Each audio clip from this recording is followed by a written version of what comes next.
नमस्कार साथियों, मैं एसके दम्बीवाल समाल का ब्रांच से आप सभी दोस्तों का एक बार फिर से स्वागत करता हूं।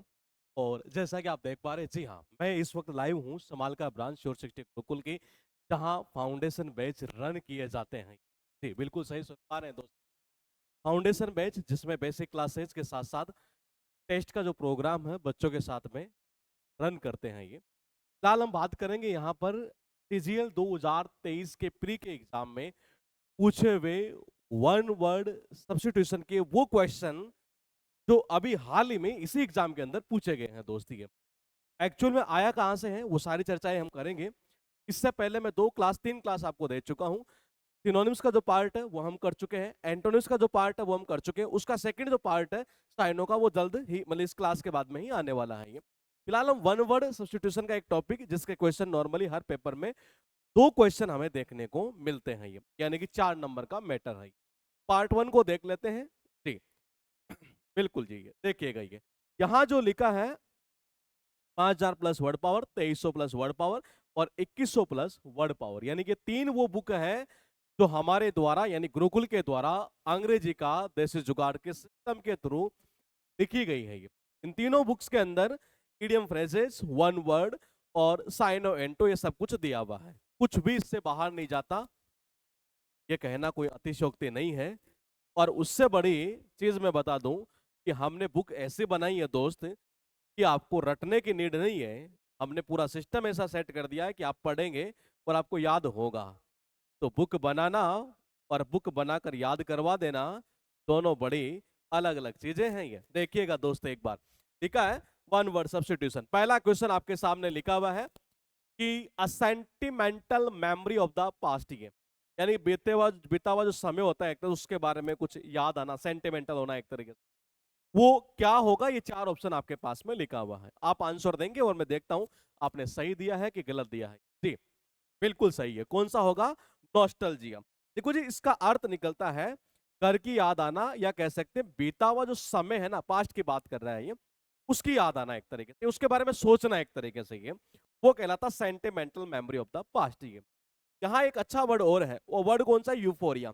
इसका अर्थ निकलता आनंद, खुशी के सेंस में एक तरीके से। ये यानी होता है उन्माद, पागलपन। हम सारे वर्ड करेंगे, फिलहाल जो इसका आंसर होना है उसको मैं आपको ट्रिक से एक बार सारा बता देता हूं। देखिएगा कितनी बार एग्जाम में पूछा गया, और ये वर्ड मैं आपको बता दूं हमारे डे 1 के अंदर ही डाला हुआ है।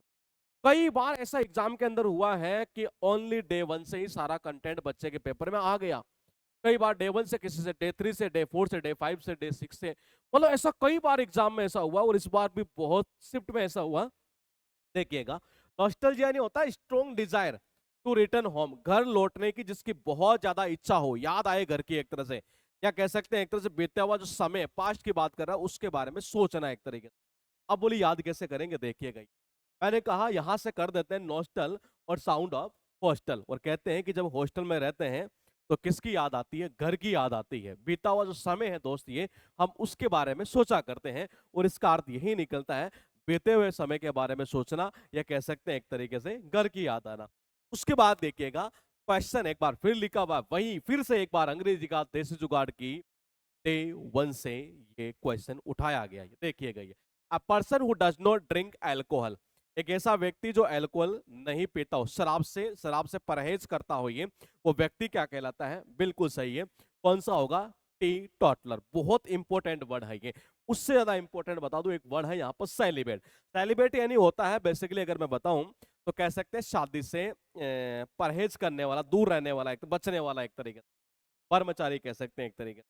अबस्टेन यानी होता परहेज करना, ये आपको पता है। ये वर्ड यहाँ लिखा टी टोटलर, कहना चाह रहा है one who abstains from alcoholic drink, जो शराब से क्या करता हो? परहेज करता हो, बचता हो। ये ड्रिंक कैसे करें? ये इंपॉर्टेंट चीज तो ये है, कैसे करोगे? देखो वो कह रहा है कि भाई मैं जो है ना, टी टी टी टी यानी कि चाय, और टोटल यानी कि टोटल, अरे मैं तो टोटल चाय चाय पीता हूं, इसका मतलब शराब से परहेज करता हूं, नफरत करता हूं। ये और इसका अर्थ यही निकलता है शराब से परहेज करना, नफरत करना। ये लिखा हुआ है एक बार फिर आपके पास, a thing fit to eat, ये यानी कोई ऐसी चीज जो बिल्कुल फिट हो खाने के लिए। याद कैसे करेंगे बाद की बात है, पहले आंसर बता दो तो मजा आ जाएगा जी। बिल्कुल सही है। कौन सा? एडिबल। ये कैसे याद करेंगे? ये देखो जी, इसको ऐसे याद कर लो। ये देखो, इडली यानी कि इडली, और इडली क्या होती है? खाने योग्य तो होती है। इसका अर्थ यही निकलता है खाने योग्य ये। उसके बाद देखिएगा आपके पास लिखा never changing and therefore boring. कोई परिवर्तन ही ना करे और बोरिंग बोरिंग सा लगे, नीरस, मजा ना आना, अनइंटरेस्टिंग एक तरीके से ये। और याद कैसे करेंगे बाद की बात है, पहले बताओ आंसर क्या होगा। बिल्कुल सही है रोहन, आपका मोनोटोनस ही है। इसका अर्थ क्या निकलता है ये, नीरस सा, ऊबना। कैसे याद करोगे, देखो मोनो का मतलब क्या होता है वो देख लेते हैं जी एक बार। मोनो यानी होता है सिंगल, सिंगल मतलब एक।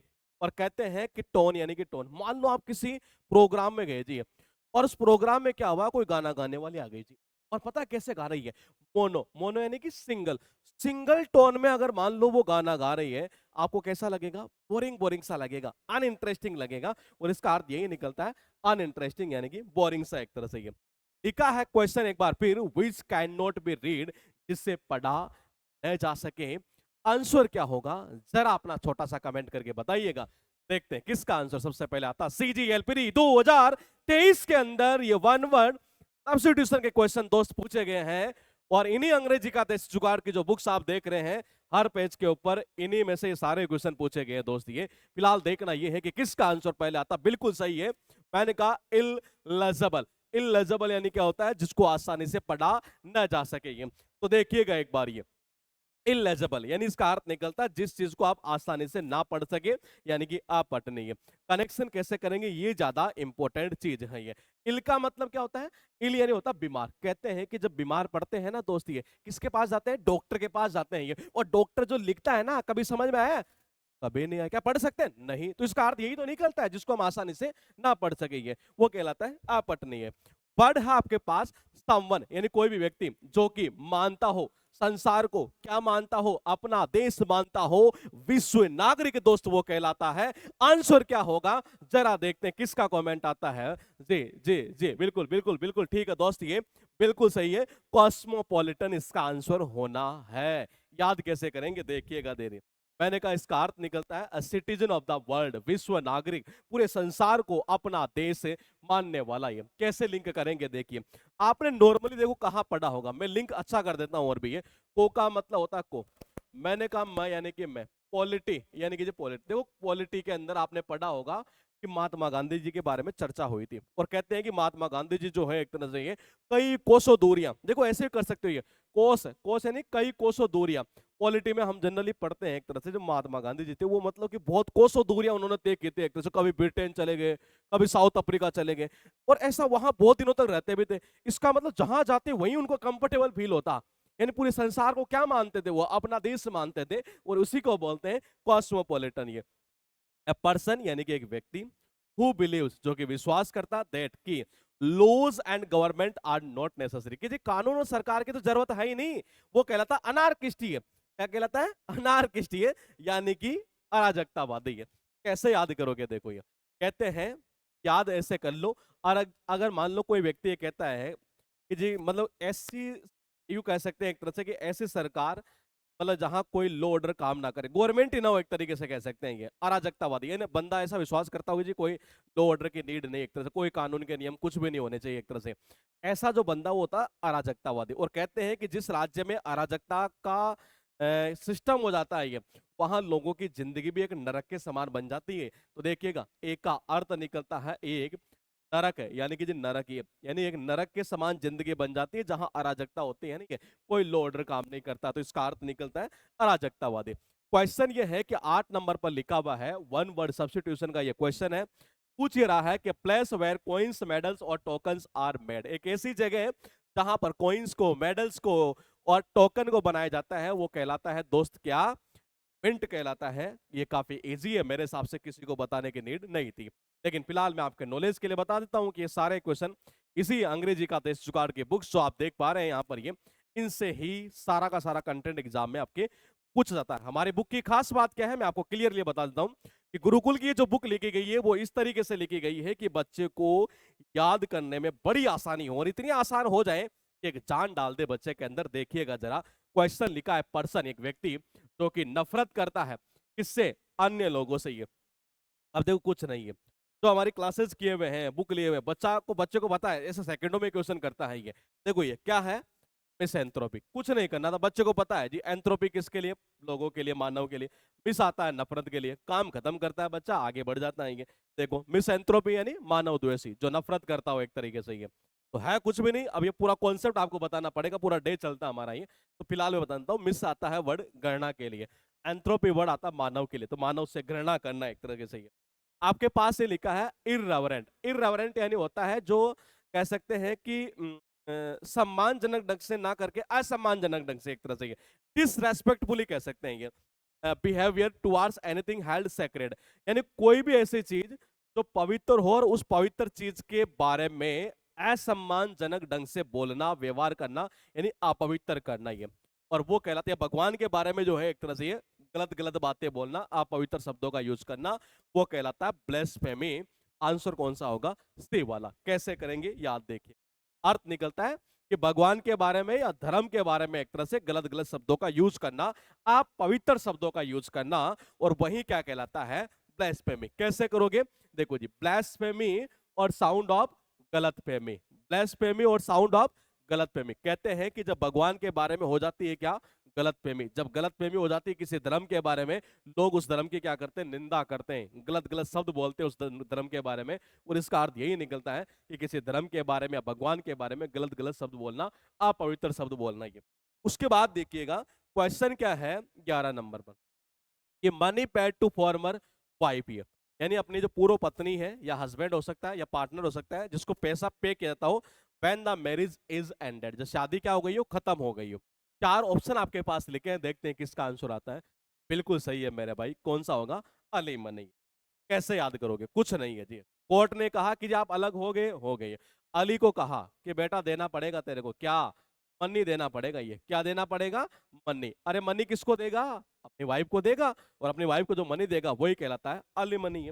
वर्ड है यहाँ पर, वर्ड क्या है? क्वेश्चन लिखा है कि something that is absolutely necessary that you can not do without, कोई ऐसी चीज जो वाकई में जरूरी हो, आवश्यक हो, उसके बिना आप कुछ नहीं कर सकते। ये चार ऑप्शन है, इंसुलर, आइसोलेटेड, इंडिस्पेंसेबल, इनटॉलरेंट। ये आंसर एक ही बताना है ये। और देखते हैं किसका आंसर। जिसने पढ़ा है अंग्रेजी का देसी जुगाड़ वो कर पाएगा खत्म इसे सेकंडों में। ये आपके पास चार ऑप्शन थे, आपका आंसर आना स्टार्ट हो चुका है। बिल्कुल सही है, इंडिस्पेंसेबल। ये यानी जो अनिवार्य हो, जरूरी हो, आवश्यक हो। ये कैसे याद करोगे? कहते हैं कि डिस्पेंस यानी क्या होता है? डिस्पेंसरी। इन यानी कि मैं, और डिस्पेंसरी में किसका होना आवश्यक है? भाई दवाइयों का होना आवश्यक है, जरूरी है दवाइयां। दवाइयां नहीं होगी तो कैसे करोगे जी काम? वहां कुछ नहीं हो पाएगा। इसका अर्थ यही निकलता जो आवश्यक हो, जरूरी हो ये। उसके बाद देखिएगा, person who betray his own country, यानी एक ऐसा व्यक्ति जो अपने देश को ही धोखा देता है। ये बेट्रे यानी क्या होता है? धोखा देना, विश्वासघात करना। चार ऑप्शन है, एक आंसर आपको देना है ये, और देखना है एक बार फिर किसका आंसर सबसे पहले आता है जी। दे बिल्कुल सही है। कौन सा होगा? ट्रेटर। ये तो देखो जी, ट्रेटर यानी क्या होता है? जो अपने ही देश के खिलाफ जाता हो, अपने देश को धोखा देने वाला एक तरह से। ये वो कहलाता है गद्दार टाइप का, विश्वासघाती टाइप का। ये कहते हैं कि ट्राई का मतलब होता है ट्राई, यानी कि कोशिश करना। तोड़ का मतलब होता है तोड़ना। ही अगर मान लो कोई ऐसा व्यक्ति है जो अपने ही देश को तोड़ने की बातें करे, तो जाहिर सी बात है ऐसा व्यक्ति क्या करेगा? अपने ही देश को धोखा दे रहा है, गद्दारी कर रहा है एक तरह से, वही कहलाता है गद्दार टाइप का। ये वर्ड क्या है? कि copying someone else work and trying to submit as your own, यानी कोई ऐसा व्यक्ति जो मतलब कि नकल करता हो किसी के, दूसरों के काम की, और कोशिश ये करता हो सबमिट करने की, ये बताने की जो उसके खुद के हैं। ये वो होती है चोरी करना, साहित्यिक चोरी है। चार ऑप्शन है, बताइए क्या करेंगे? सारे ऑप्शन अच्छे अच्छे ऑप्शन इसमें है, वो सारे ही बड़े एग्जाम में पूछे हुए भी हैं। गुरुकुल, ये जो गुरुकुल की बुक है अंग्रेजी का देसी जुगाड़, जो हमारे द्वारा लिखी गई है, इसके दामीवाल, और मैंने कहा इनमें ही ये सारे वर्ड दिए हुए हैं जी। बिल्कुल सही है। प्ले कैरेज में का अर्थ निकलता चोरी करना, एक तरह से साहित्यिक चोरी कर लेना, कहीं ना कहीं कह सकते हैं। फिलहाल देखिएगा कैसे याद करेंगे। नॉर्मली आपने देखा होगा, जैसे हमारा जो सिस्टम है, हमारे देश जुगाड़ की जो बुक्स है, मार्केट में कई ऐसे ये यूट्यूबर है जो मतलब कि इन्हीं बुक से मतलब कॉपी कर करके पढ़ा रहे हैं जी। बड़ी बेशर्मी की बात ये है कि इतना तक मेंशन नहीं करते कि जी हमने उनसे ही चुराया है मैटर ये। और मैंने कहा उनके दिमाग में एक चीज और रहती है, कहीं यार दम्बीवाल साला कंप्लेन ना कर दे, बोले कि एक तरीके से ही है। मैंने कहा इतने बेशर्म है कि एक एक लाइन तक चुरा लीजिए उन्होंने। ये एक एक लाइन साला, जहां है कि भी गलती कर रहे की है ना, उसको भी साला कॉपी कर लिया एक तरह से। ये सोचने वाली बात है ये। तो मैंने कहा कम से कम खुद का दिमाग लगाओ, इन बच्चों को मूर्ख मत बनाइए।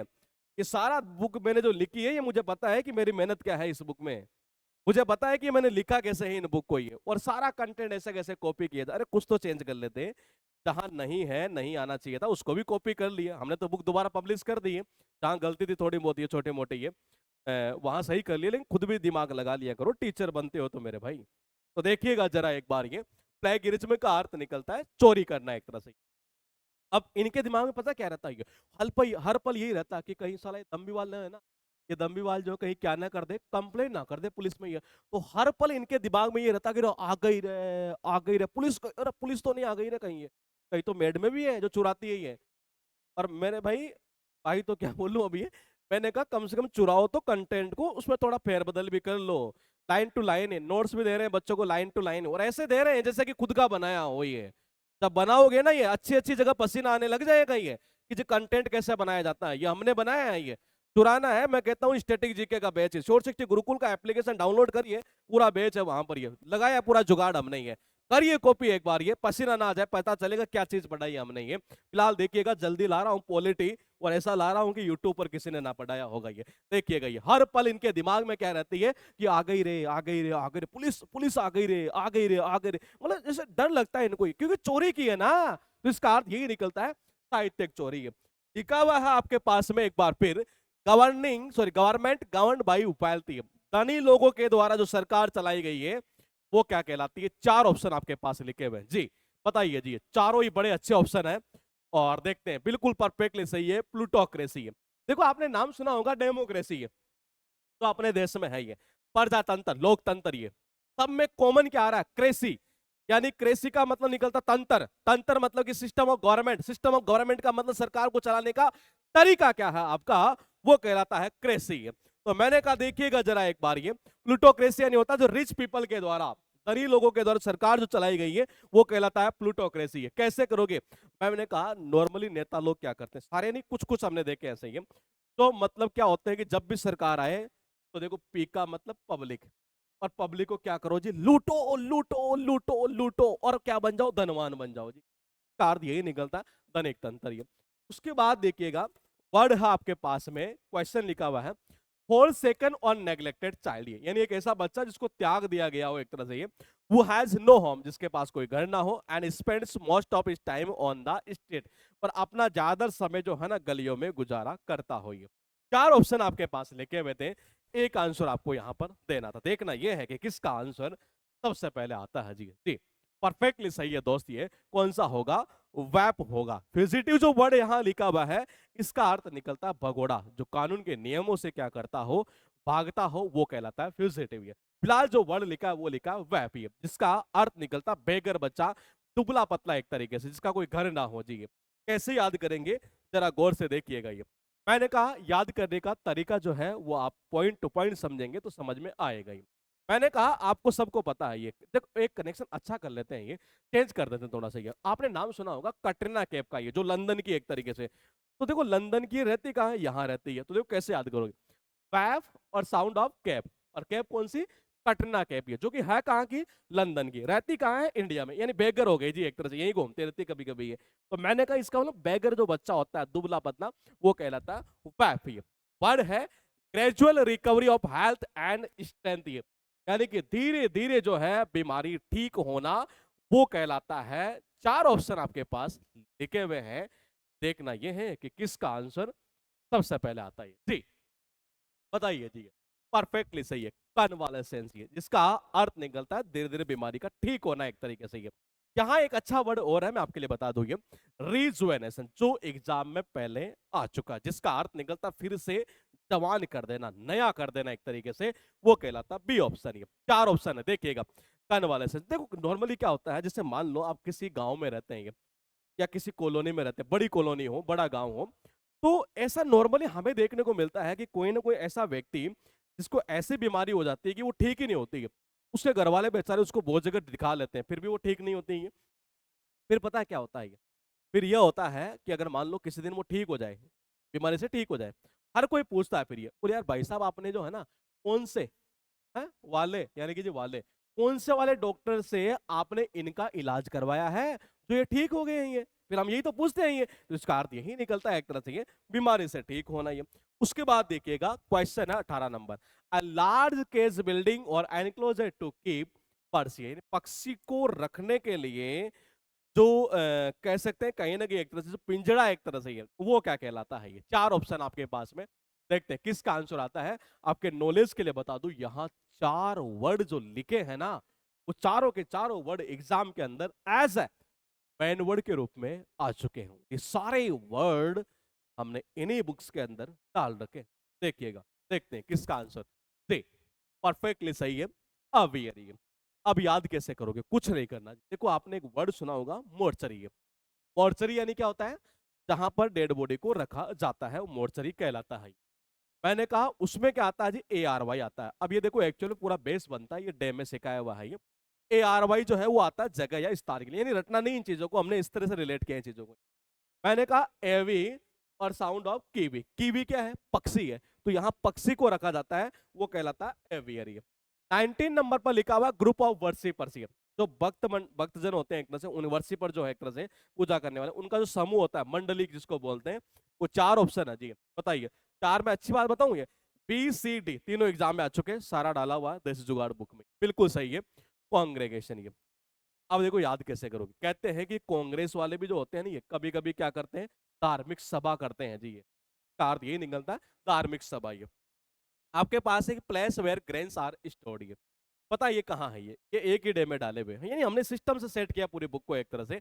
बिल्कुल सही है, ग्रेनरी होगा जी, क्योंकि देखो ARY वर्ड किसके लिए? जगह स्थान के लिए, और ग्रेन यानी कि ग्रेन यानी कि अनाज, और जहां अनाज को रखा जाता है वो कहलाता है अन्नागा।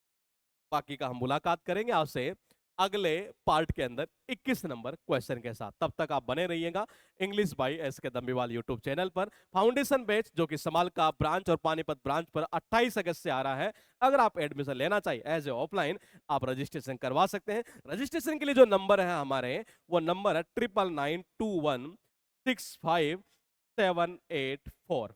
और अगर आप मुझे व्हाट्सअप करना चाहे तो कभी कभी मैं इस नंबर पर व्हाट्सअप में खुद देख लेता हूं, अदरवाइज मेरे जो असिस्टेंट है, मेरे जो टीम मेंबर है, वो देखा करते हैं। 8005793106। ये आपको रजिस्ट्रेशन करवाना है तो नंबर मैंने आपको दे दिया है। मुलाकात करेंगे अगले पार्ट में, तब तक के लिए बने रहिएगा इसी चैनल पर इंग्लिश बाई SK दामीवाल में।